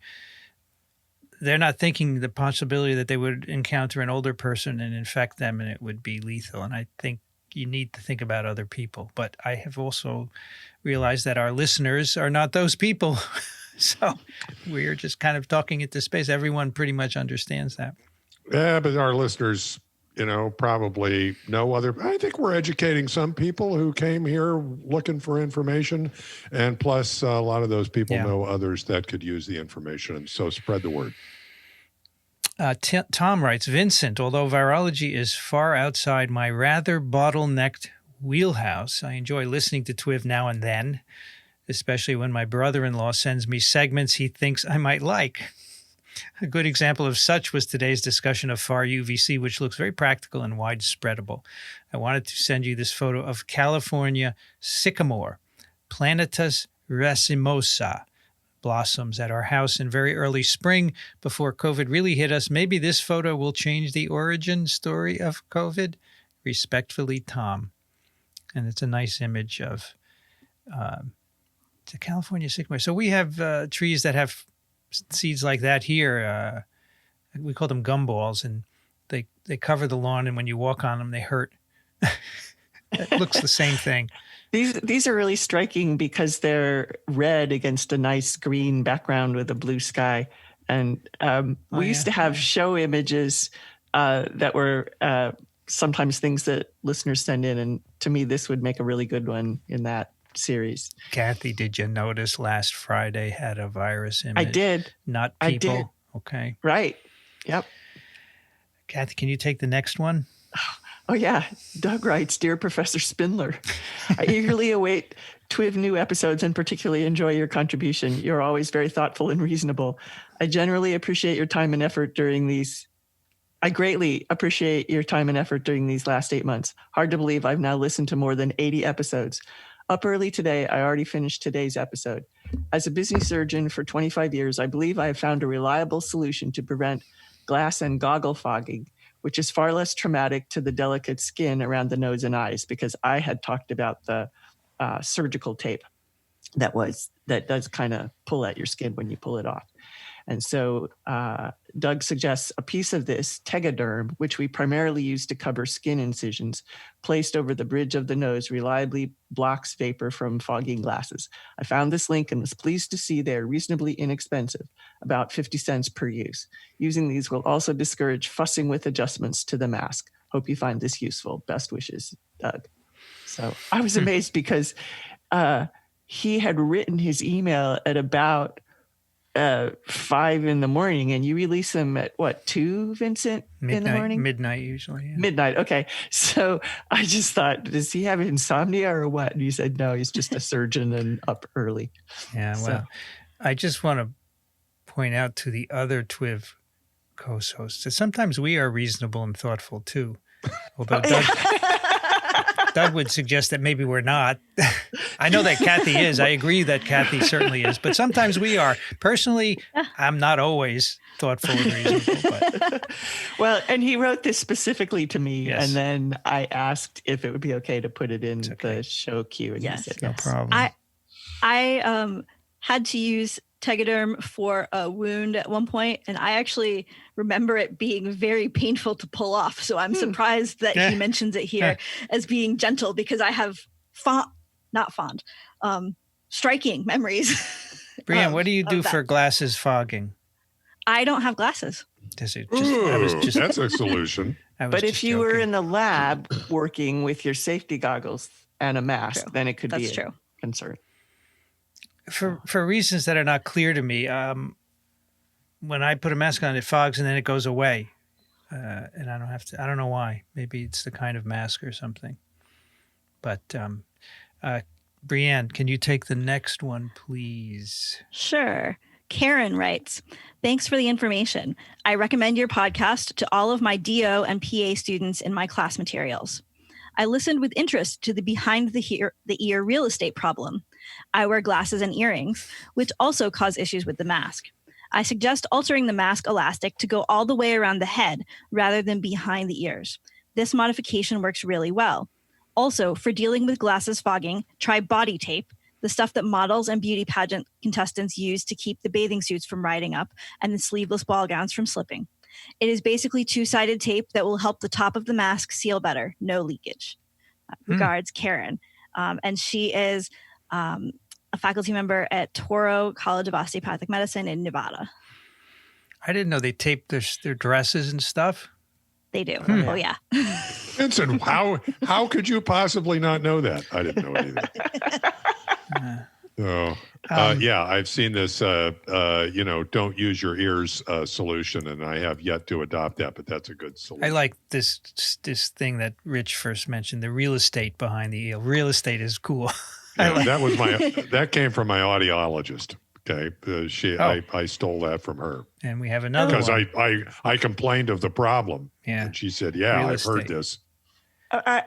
Our local people who did 3D printing of face shields also made things that I don't have one here, and I'll try and remember to bring it for next time to show.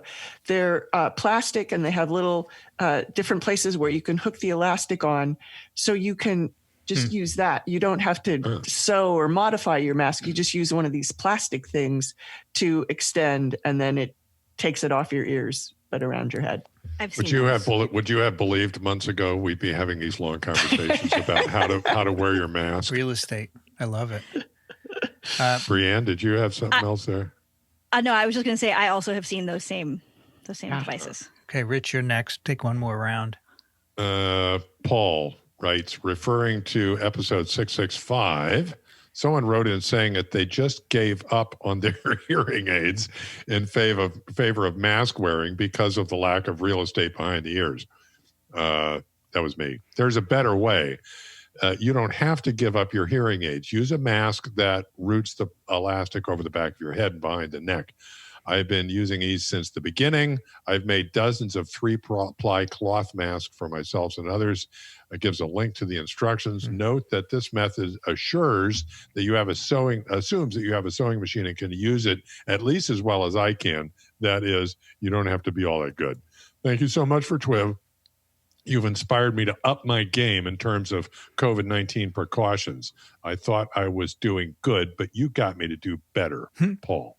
Excellent. Thank you. Brian writes, Dear TWiVerati, I'm not sure if you have seen this yet, but it looks like a company, hVivo, will conduct human challenge trials for SARS-CoV-2 in the UK beginning in January. I'm sure you are as concerned with this as I am, and I hope you will discuss it on TWiV. And Brian in Seattle sends links to 2 articles on this. And I think this is completely unacceptable for a couple of reasons. First, if you just do these in young people because you assume they will not get a bad... So you have to have a vaccine and a control arm, right? They say, oh, we'll use young, healthy people. That's useless because then you can't use your vaccine in older people or people with comorbidities, which is where you have to test the vaccine if you want to use it. And then, as Daniel Griffin said weeks ago about this, COVID kills. Not just old people. It can kill young people as well. And he said, who's going to tell the family of this person who just died in this challenge trial? Who's going to take responsibility for that? So I think these are not a good idea. We don't need them. There's still plenty of infection going around. And, you can do challenge trials with the common cold coronaviruses because they rarely kill, but you cannot do it with SARS-CoV-2, and I don't understand why it's actually being considered. That's what I think. I agree. I agree completely. I think that, to me, my biggest question is, why would we need to do this? It's not like we have some shortage of actual infections. Right. And there have been 2 really high-profile deaths of 19 or 20-year-olds, a football player at Appalachian State, I think, and then or a student at Appalachian State and a football player somewhere else. I've conflated them. But anyway, as news of those kinds of things gets out, maybe the youth who think of themselves as invincible will, at least some of them will change their minds. Kathy, you're next. Chris writes, Dear TWiV All-Stars, I'm a recently retired radiation oncologist who discovered TWiV thanks to episode 640 with Michael Minna. I had read his opinion piece in the New York Times a few days prior to episode 640, but was unconvinced due to the sensitivity issue and the potential for false positives. Doctors Racaniello, Condit, Spindler, and Barker's increasing enthusiasm and agreement with this approach mirrored mine. You asked every question that I would have asked. It pains me to hear that the FDA won't bless these public health and public protection screening tests. I also enjoyed your discussion today with Professor David Brenner, whose work I've been reading in the radiobiology literature for many years. It's exciting to see people in different disciplines interact and learn from each other. I want to thank you so much for your efforts on behalf of us, your listeners, and for promoting science education and communication. It's important that the public understand how scientists think, how the scientific method works, and how the best scientists are humble, how they must let go of their hypotheses if the experimental data does not bear out the explanation, and how they must be able to pivot to alternate hypotheses. My scientific mentor once told me that the half-life of scientific knowledge was 2 years. That was back in 1971, when booking it at the university library with textbooks, review, and journal articles was the way to begin to understand the landscape of the biology, to make hypotheses and design experiments. Now, with the explosion of good and bad science via the internet, it is no surprise that informed wisdom changes much more rapidly. I have 2 questions for you. The first relates to this paper in The Lancet, e-published on September 17th, on an automated rapid point-of-care euthermic PCR assay that the British government is going to use to increase testing in the UK. I send it along with a PDF of the paper. From the supplemental material not in the PDF, the time for sample preparation, RNA extraction, and amplification automatic determination is about 40 minutes, with results going into a cloud-based database and then back to the patient's electronic health record or smartphone. Very good. Yeah, I had to decode the abbreviation on the fly. Okay. There is 100% congruence with legacy PCR assays. The engineering is elegant, but the per test cost, even without amortizing the non-consumable portion of the device, is not going to be in the $1 to $10 range necessary for frequent testing. So at least to my mind, this is not going to work to open up schools and commerce. What do you think? My second question relates to the ultimate utility of rapid, cheap, and frequent antigen testing. I listened to Professor Michael Osterholm on his own podcast, and then as the Sigma Xi Scientific Honor Society annual orator. He was not enthusiastic about rapid testing as an important component in decreasing the burden of COVID-19 morbidity or mortality. His argument is that the frequent home-based testing is not going to make a big difference, say, compared to an effective vaccine, antivirals, social distancing, hygiene, and masking to open up society. Those who would use the test, the lockdown, worried well, and their children wanting to go back to work or school already have a low infection rate. Socially disadvantaged populations won't get sufficient access to these home-based tests, and this will exacerbate health inequity. Most importantly, the large segment of the population that is minimizing the severity of the illness is not going to take any test. I send along a New York Times article that summarizes the naysayer opinion. It seems to me that by requiring frequent testing prior to attending school, going to a restaurant, going to one's essential job, for instance, food handlers, delivery people, one could quickly tamp down transmission. Am I missing something? Thank you once again for all of your work and for your sanity and knowledge. Sincerely, Christopher, and he's an MD. And first of all, I want to point out that on the special TWiV with Daniel about President Trump's COVID-19, Vincent included a link to a new article by Michael Minna that's really good, that explains the concept of frequent testing, rapid, cheap testing. And so the question about this 40-minute preparation time test that the UK is talking about, which is probably a LAMP-based test, is not going to be in the $1 to $10 range necessary for frequent testing yet. And to that, I would say two things. Economy of scale. And so if this were something that people wanted to do, they would figure out ways to make this cost less. And the second thing I would say is the thing that relates to the YouTube for Vincent of like, just do it. If it's, just spend the money. And one last thing, and then you guys can talk. On our recent update from our campus leadership, they again kind of poo-pooed the idea of frequent testing being important to help reduce outbreaks. And I think that's totally wrong. If you could do frequent testing and catch a person just as they're becoming infectious and tell them now you have the infection, begins with I, you have to isolate, begins with I, learned that from Daniel, that then they're not going to be going out to class or to bars or to parties and spreading it. And it will reduce the size and frequency of outbreaks. Yeah, I think that one of the things that's super important in all of that is the quick turnaround time and having people get their results very quickly so that they know if they need to isolate and are able to do so. To make a very long story short, I sort of was worried about coronavirus exposure, felt poorly a few days ago and got tested on Monday and am still waiting for my results.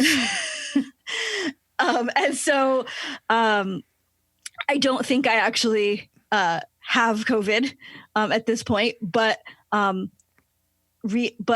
need to stay home while I wait for those results. Yeah, you could be asymptomatic, Exactly. or mildly symptomatic. Yeah. The British test is fine, but it's not an at-home test, right? This is what we're talking about. And I agree, just do it. The faster and cheaper for the other tests, better. But the antigen tests are the way to go for mass screening. And Michael Osterholm doesn't seem to get it. He says, well, it's not as good as vaccines and antivirals. Well, we don't have them yet. And we don't have any vaccines and antiviral for a couple of months. So in the meantime, why, just for school, the idea that you can test yourself. Now, the reason they're not approved yet is that there have to be some trials to test them and see what the error rates are and so forth. And I assume those are underway, and they'll take some time. Osterholm needs to watch the YouTube video. Just do it. Just do it. I would say also one of the things that has struck me in the last few days with this outbreak in the White House is that there's no one solution, that all of these things collaborate to mitigate. Okay. Frequent testing is important, but that doesn't mean we can all throw away our masks. Okay. No. That all of these things, masks, distancing, hygiene, testing, isolation, they all collaborate in mitigating the disease. There's no one solution. I've seen photos of things happening at the White House, which shock me. People sitting right next to each other without masks. What are they thinking? I mean, I would never go to any such thing. And this just shows a disdain for people's lives, and that doesn't set a good example. There were no signs or regulations anywhere except outside the press room. And outside the press room, there was a sign that said you have to wear masks inside. And that sign was put up by the press, by the media. Yeah. It's shocking to me. I really think it's shocking. And from a public health viewpoint, it's crazy. All right, one more. Brianne, please. Sure. Nancy writes, hello, my friends at TWiV. Thank you for your podcast that educates scientists and medical personnel. I am not a scientist, but a curious retired special education professor who has a question about transmission of SARS-CoV-2 as well as other viruses. I understand that the SARS-CoV-2 virus is transmitted in the air in either droplets or aerosol and can be found on surfaces. Thus, you had your interesting conversation about far UVC lights.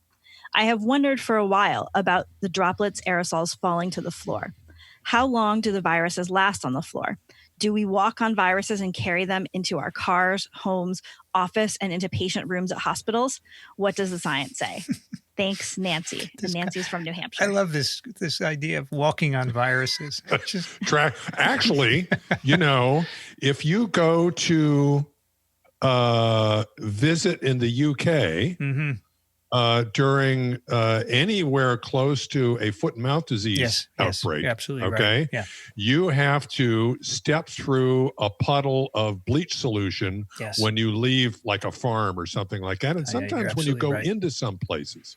No, I don't mean to mock it. It's true, but it's just it's funny. An interesting question. You can track them from farms. That's why you wear rubber boots so that you can walk through these decontamination trays and do that.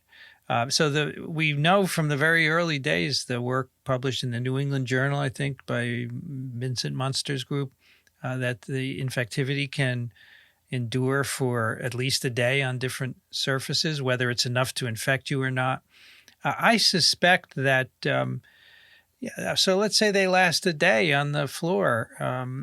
You could track them elsewhere, but is it enough to initiate infection? And how would you get that from the floor to your respiratory tract? In the case of foot and mouth, you have it on your boots, you bring it to another farm, and then the animals are rooting in the dirt, or maybe you're touching the animals somehow. And I can see that, but I'm not sure that this is a big risk. And if you had UVC, it would take care of it, but we don't. Right. And if you remember early on, Daniel talked about his routine, and you've probably heard others talk about how when they come home, they leave their shoes in the garage. Yeah. But physicians, if they're depending on the PPE requirements, may have booties on their over their shoes and take those off too. Well, when we go into a mouse, as everyone knows, you go into a mouse facility, you put booties on as well as other PPE. And interestingly, a lab on my floor, for many months, they had these sticky mats outside the door. right? Where you walk on it and your shoes kind of stick to it, and I guess anything on the bottom of your shoe. And I noticed that this week they threw them all out, and now there's nothing there. So I think it's, as Alan Dove would say, it's low risk, probably. Okay, let's do some picks of the week, Brianne. Yes. So I recently came across this website from the PDB, the Protein Data Bank, but it's called COVID-19 in Molecular Details. And it is a sort of site full of COVID-19 resources for teaching. So there are little videos about how hand washing destroy the viruses. There are videos about the life cycle. There are structures, which PDB are known for, of the virus and antibodies and paper models, and sort of all sorts of parts of this virus and understanding infection put together for people who want to teach about it. Nice. I thought it was really useful. Yeah, excellent. That could be very useful. PDB is great. Great images. Beautiful. I will file it away for future images, Kathy, for the video thumbnails. Yes, good. Kathy, what do you have for us? A friend who's got a Canada connection sent me this. It's about Mars shining the brightest it has since 2003. So every 2 years, when Mars is in opposition, it's bigger or brighter, but this year it's the closest Mars can get to Earth in a cycle of closeness. And so this is a link to a site for Carswell Observatory, which is at York University in Toronto. And they are live streaming every night that it's clear from October 11th to the 15th. So that's starting next Sunday through Thursday. And the peak is evidently on the 13th. So if you go to this site, there's a link there to click. And I clicked on the link and it says, we're not live streaming right now. But that obviously is where they would be live streaming. And so it seems pretty cool. And if you don't have the good weather in your own locale, or you just want to do it from the convenience of your own home between 8 and 10 p.m. Eastern time, you can check that out. Cool. Excellent. Rich, what do you have? I have a podcast. What's that? What's a podcast? Called Lost Prologue by a woman named Margot Gray. Margot, according to her bio on the site, recently graduated from Duke University, where she studied history, journalism, and media. During her time there, she assisted with production of the public radio show Measure of Everyday Life and served as an editor of written content for the Standard. This podcast is ongoing. She's dropped 3 episodes so far, and I was listening to the 3rd episode this morning, and I heard a voice up on the front of the episode, and I thought, that's a familiar voice. And I thought, it's Tom Brokaw. And then I thought, no, it can't be Tom Brokaw. He wouldn't be talking about the pandemic. And then I realized, no, it's Alan Dove. And so I made 2 connections. 1, that's Alan Dove. And 2, Alan Dove sounds like Tom Brokaw. Cool. At any rate, she says that during the pandemic, she'd been hanging out with her grandfather, who was around during the 1918 flu pandemic, and talking to him about his experience. And that got her interested in producing his podcast. And it's really quite nicely done. And I have to say that she, relevant to Kathy's earlier thing, in this 3rd episode, she sorts through the exhumation of the influenza virus in quite nice detail. She interviews Taubenberger and Holton and Tumpy and Bob Webster, in addition to Alan Dove. So she's gone to all the original sources. It's nicely produced, so I'd recommend it. Cool. Yeah. All right. I have a YouTube video by Adam Neely. He's a musician who makes weekly educational videos. And I just, when you're on YouTube, they suggest videos, and this came up, and I love The Girl from Ipanema is the name of this video. Is The Girl from Ipanema is a far weirder song than you thought. And the part about far weirder, that's what got me. I said, why is it weird? And I listened to this, and this is an example of someone who knows their field. And I didn't get most of it because I don't understand chords and progressions and all this, but I just loved listening to him explain this song, its origins and different styles of music, and why it's weird. For example, someone from the Berklee School of Music made a definitive transcription of it, the notes, and he left out this little piano ditty in the break that he says is an essential part of the original song, and it was out for and most people then who made this performed the song from that Berklee School of Music transcript did it wrong. All little stuff like that. I loved it. It's sort of like now I understand how people feel when they listen to TWiV and they don't understand most of it, but they just like listening to experts talking about what they do. Because I swear I have no idea of 90% of what he was talking about, but it was just cool to listen to an expert. Right? And plus I love the song, and there's performances by all kinds of people in all different styles, in different keys. And here's one more thing. Stevie Wonder used to perform it in the wrong key. But then when he went to Brazil and performed it, he performed it in the right key. Because that's, of course, where the song's writers were from. Very cool. Anyway, I subscribe to his channel because I'd love to hear more about how music works. Even maybe in a year, I'll even absorb a little bit, you know. I started watching this, and I didn't get all the way through it, but I agree. It looks really cool. It looks great. Yeah, I can't wait. I got really partway through, and I can't wait to finish it. Yeah, it's good. I'm just blown away by. Anyway, and Kathy, you found a listener pick? Sure. Sandra from Dallas sent me this by way of Twitter, and there's evidently a Coursera course through Yale by an MD, Perry Wilson. Understanding medical research, your Facebook friend is wrong. And supposedly more than 35,000 people are taking this course. Good. So there's some hope, if that's true, that there will be people who will be able to evaluate science better. I hope so. The more of us doing this stuff, the better. Yeah. All right, that's TWiV 670. Microbe.tv for the show notes. If you have questions or comments, TWiV@microbe.tv. If you like what we do, consider supporting us. You are our only means of support. Microbe.tv/contribute. Rich Condit is an emeritus professor, University of Florida, Gainesville, currently residing in Austin, Texas. Thank you, Rich. Sure enough, this is a gas. I love it. Brianne Barker is over at Drew University, BioProf Barker on the Twitter. Thank you, Brianne. Thank you. It was great to be here. I learned so much every time I'm here, and it's always so much fun. And Kathy Spindler is at the University of Michigan in Ann Arbor, Michigan. Thank you, Kathy. Thanks. This was a lot of fun.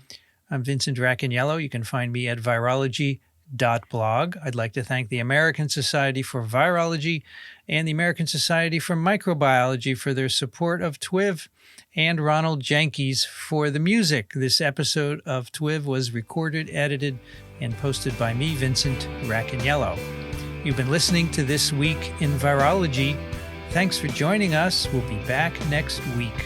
Another TWiV is viral.